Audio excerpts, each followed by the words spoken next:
Welcome back everyone for another video. Today we're going to go over the new Hunter's archetype that was released in BT12. I think this is a very unique deck. It has a very unique playstyle, unlike other decks we've seen in the Digimon TCG, and I think it is very powerful. It does have a lot of skill testing mechanics and decisions you have to make while playing the deck, but I'm going to go over my thought process and try to give you some tips and guides to help you when playing the deck yourself. Anyway, let's get right into it.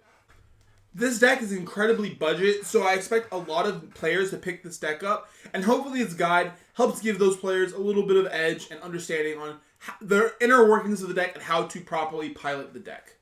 While I will go over my personal deck list, I'm going to spend a very little amount of time on that, as I think most Hunter decks are going to end up looking the same, and I'll explain why in just a second.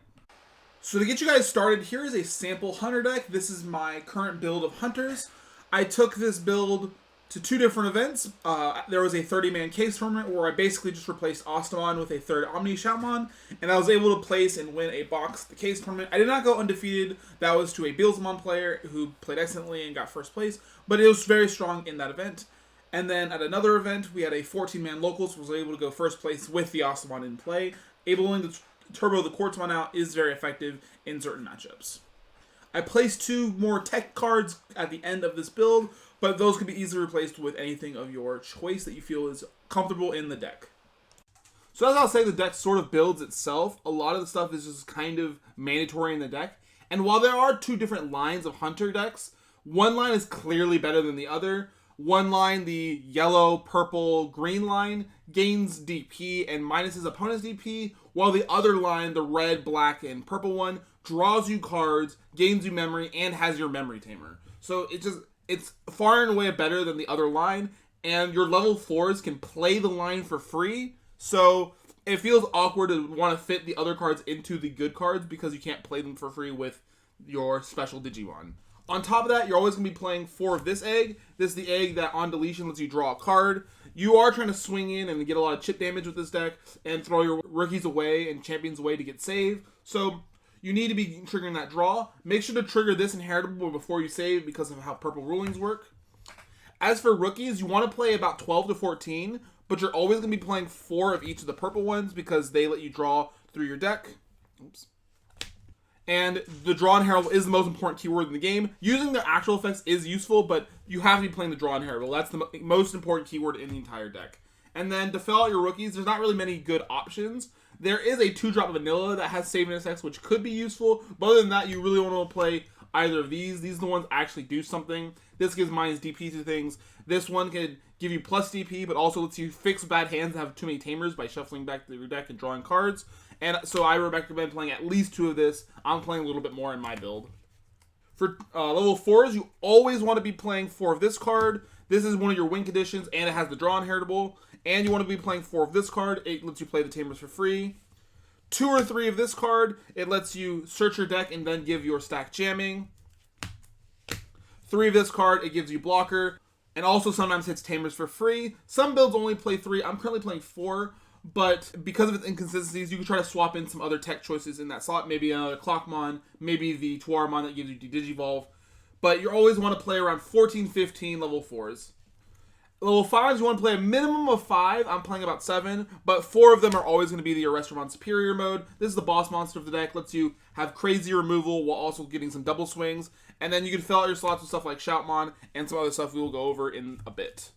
Then you always want to be playing about 12 to 14 tamers, 4 of Taigi because it's the one that lets you draw, 3 of the memory tamer because it gives you memory but can get clunky, and then 3 or 4 of the U, it's the one that gains you memory, and then 2 or 3 of the Clockman, he gives you the finisher while also giving you a search. He can be clunky because he doesn't give you the cost reduction like these ones do, so I play less of it, but I've seen builds easily play 3 of this one as well as the other ones. And then you should be playing 2 Quartzmon. I tried it without Quartzmon. Quartzmon just feels so powerful in the matchups it's good in that you should be always playing it. So at minimum, you have to be playing these 43 cards, and also you should be playing about 2 more cards to kind of fill out the ratios for your level 3s and level 4s. So a minimum of 12 level 3s, a minimum of 14 level 4s, which means you only really have 5 slots to really kind of fit the deck out, and sometimes that's even just filling out these ratios a little bit more. So for me, that's another rookie, and 2 more level 5s. And then my last 2 slots are actually more techy. It's going to be the U and the calling. But like I said, the deck kind of builds itself. I hope that makes sense by the way I went through this, is that you basically have 45 of the cards kind of already picked for you. So there's not going to be a lot of deck building decisions when making the deck. There are some cheeky things like you do with this and this. Maybe this could be a security bomb. Maybe this is just a different tamer. But you really are kind of locked into the way the deck is going to be built.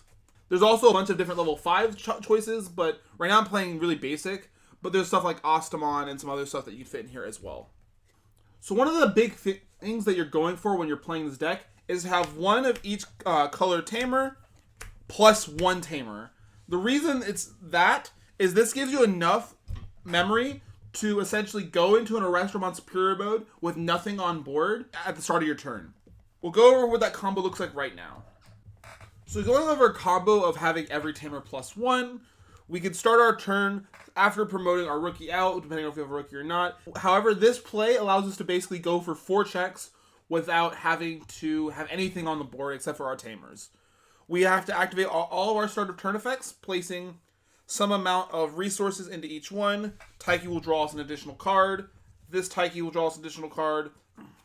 It is important to at least use U here, because you want to have the 4 memory and then something loaded up, at least 4 sources loaded into your tamers. Any of these tamers can grab from any other tamers, but we need at least 4 for this play to work. And that's pretty common as you're just kind of saving your resources throughout the game. The start of this play would look like we would Digicross for 2 into one of our rookies. All of our rookies can Digicross for 2, except for the Ikakimon, the pencil. Digicross for 2. We would tap 2 of these, putting their sources into the Digimon to Digivolve into an Arrestramon for free. This Digimon on Digivolve gives Rush to the stack, which is very important. This allows us to swing immediately. We tap the remaining 2 tamers to put 2 more sources to go for an Arrestramon Superior mode for 2, keeping it our turn with the Arrestramon Superior mode. In this case, because we have one of every tamer, we could basically remove anything on their board as long as they have a tamer and a Digimon or 2 Digimon on the board. We can remove basically anything with its effect. Clockmaker can give it an extra checks. We don't necessarily need to have the Clockmaker for this combo. This just gives us the extra damage if we want extra damage. And then we could swing, do basically anything to pass the turn, and swing again as long as it lived the checks. Doing so also allows us to draw a bunch of cards for every single purple inheritable we have, which is one of the reasons you want to be stacking purple inheritables in this deck. During the opening plays of the game, you really want to start setting up your tamers and your draw inheritables. This means that your opening plays generally deplete your hand. A very common opening play might look like something like this. Going first, we would hatch our egg, Digivolve our egg into a rookie. Ideally, we'd have a draw rookie, but that's not always the case like we have right here. And then we might Digicross into something like Shoutmon, giving our opponent 3 memory, and playing an egg for free. This means that we got 1 draw from the Digivolve, no draws from this, and played 3 cards from our hand to achieve this, which would leave us with only 2 cards in our hand to start. This is going to look bad early on, which is why the early game is a little bit of a weak point, but as we start activating these cards more and more, our hand is going to slowly refill and build itself back up. This also gives us a little bit of aggression to get a couple bits of chip damage, as we have 2 bodies on the board basically immediately, meaning we get a couple of chips in that way. Do note that because the champion Digimon have save and save a card from trash, we're almost always able to bring back some of these draw inheritables. We don't always grab these, as sometimes we need some of the other utility cards like Clockmon for jamming, or Shoutmon for its minus DP effect, but a lot of times we're going to be refilling our tamers with this draw inheritable, so that when we go into a new level 4, we can get that draw inheritable back again to continue cycling through our deck. So if you looked at what our early game hand was, where we had a very minimal amount of cards, and what our end game combo looked like, you can kind of get a feel of what you're trying to accomplish when playing the deck. First off, you want to find a way to set up all of the tamers. We do this using our Damimon, Shoutmon, and there's sometimes playing them if they fill out a nice curve. This is one of the reasons why when we're in our opening hands, Shoutmon is going to be one of the best cards in the deck, because it helps us play the tamers for free. We also want to stack up different inheritables, ideally purple inheritables, because they will allow us to draw through our deck and start cycling our resources. Once the deck gets going, it refuels its hand really fast, because once you start putting these under tamers and digivolving your cards into these, you can use these, reducing the cost, placing these draw inheritables into our sources, which means when we swing with these, we draw a ton of cards. That's why our hands get low early on, but this deck can draw really powerfully in the late game. So set up our Tamers, get our purple Harables live so that we draw and fill up our hands, and essentially set up one of our 2 win conditions, which is going to be either the Arrestramon kind of going for game, or the Quartzmon locking our opponent out of the game. Both these cards are very good. This one's obviously a little harder to go into, which is why the other level 5s are kind of useful. They have a lower to Digivolve cost than the Arrestramon, who cost 4. Every other level 5 costs 3. So with our cost reduction, they're much easier to cheat into our turns, which is one of the better ways to go into the Quartzmon to lock our opponent's game plan. Also, while Quartzmon and Arrestramon are our main win conditions of the deck, a lot of times we will end up finishing games by Digicrossing for 2 into one of these, reducing the cost with a bunch of Tamers, and evolving into an Arrestramon with Rush to swing for the last check. One of the first tips I want to talk about is that we do not necessarily have to use these 2 Tamers every single time we have the opportunity to. Using this Tamer, because it doesn't draw us a card, can sometimes deplete our hand, and our hand is very valuable in this deck. And using this Tamer, although drawing is super good, sometimes you need a specific amount of save targets to go for certain plays. So you need to make sure you keep track of that as you're setting up your game plan. Another tip is don't be afraid to save either of these cards for some of our Tamer effects if we need to. We only really need 1 or 2 Superior Mode to win any game, so you don't need multiple copies all the time. And it has the Draw Inheritable, so you can give the Draw Inheritable to your other Digimon, and that might be more valuable than just holding this in hand, hoping that you can go for a win condition. Quartzmon can be clunky if we can't go for it, and it's not needed in every single game or every matchup. So if we have to save something, sometimes this is useful to save as well. Out of all of our Tamers to set up, these 2 are the most important. Because this is the one that lets us cycle through our deck, it helps us find the pieces we need. It is incredibly important, and it's one of the 2 cards that self-sufficiently stack sources into it, so you can get the cost reduction constantly. And then this is our memory Tamer. We can do very much with 3 memory, and it's really important for us to have that 3 memory to always go for plays basically every turn. So these are the 2 most important Tamers you're looking for when trying to establish the game plan. Sometimes you have to use you or Clockmaker first, especially Clockmaker because he can search cards in our deck, but those 2 are the most valuable.